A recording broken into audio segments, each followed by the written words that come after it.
ఈ నెల 8న వైఎస్ఆర్ జయంతి. దీంతో ఈ పుట్టినరోజు వేడుకల్ని పోటాపోటీగా నిర్వహించేందుకు జగన్, షర్మిల సిద్ధమవుతున్నారు.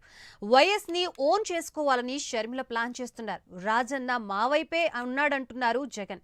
దీంతో వైఎస్ జయంతిపై ఏపీలో రాజకీయం రాజుకుంటోంది. వైఎస్ఆర్ 75వ బర్త్డే సాక్షిగా ఆయన ఫ్యామిలీలో పాలిటిక్స్ షురూ అయ్యాయి. ఇంతకీ వైఎస్ ఎవరి ఆస్తి?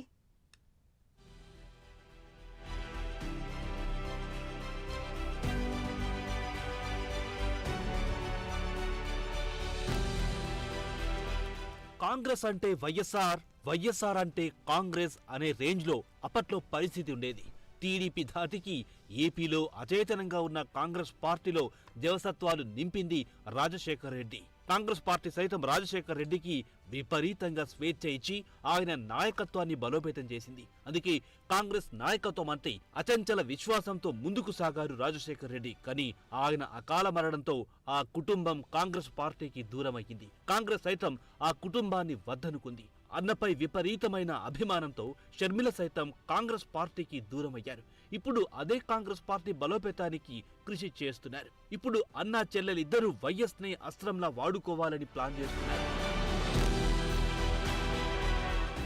గత ఎన్నికల్లో ఘోరంగా ఓడిపోయిన వైసీపీ, కాంగ్రెస్ వైఎస్ఆర్ ను ఓన్ చేసుకోవడానికి ప్లాన్ చేస్తున్నాయి. ఈ నెల 8న వైఎస్ఆర్ జయంతి. ఈ వేడుకల్ని ఘనంగా నిర్వహించి వైఎస్ తమవాడే అని చెప్పుకోవాలని ఆరాటపడుతున్నారు జగన్, షర్మిల.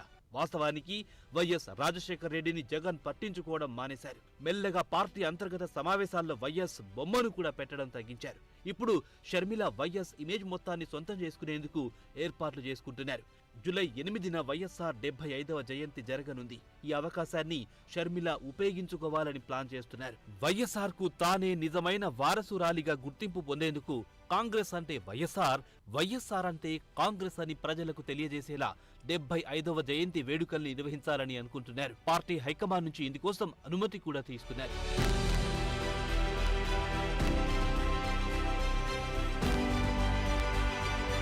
తెలంగాణలో సొంత పార్టీ పెట్టుకున్న సమయంలో హైదరాబాద్లోనూ ఓసారి వైఎస్ సంస్కరణ సభ ఏర్పాటు చేశారు షర్మిల.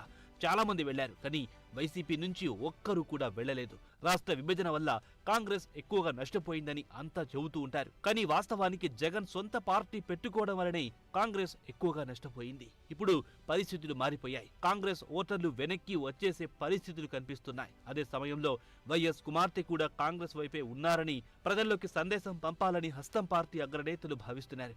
మెల్లగా వైఎస్ ను కాంగ్రెస్ ఓన్ చేసుకుంటే, ప్రజల్లోనూ అదే భావన మళ్లీ పెరిగితే జగన్ కు అంతకంటే పెద్ద డ్యామేజ్ మరొకటి జరగదు.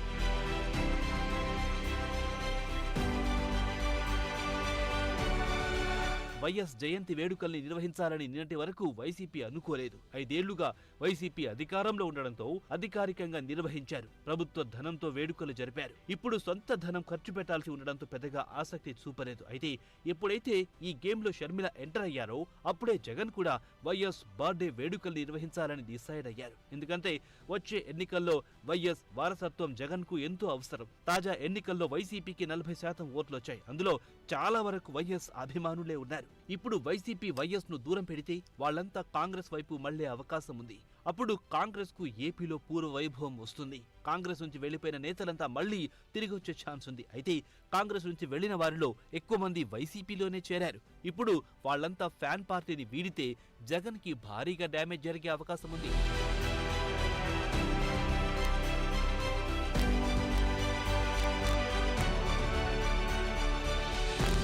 రాజన్న రాజ్యం తీసుకొస్తానంటూ జగన్ 2019లో అధికారంలోకి వచ్చారు.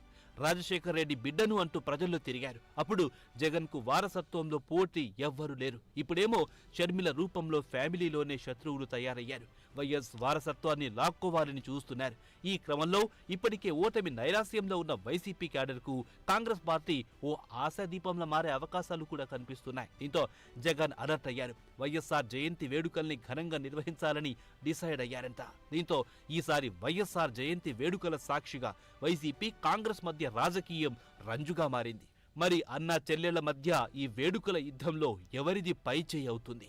వైఎస్ కు అసలు వారసులుగా ఎవరు నిలుస్తారు? Let's wait and see.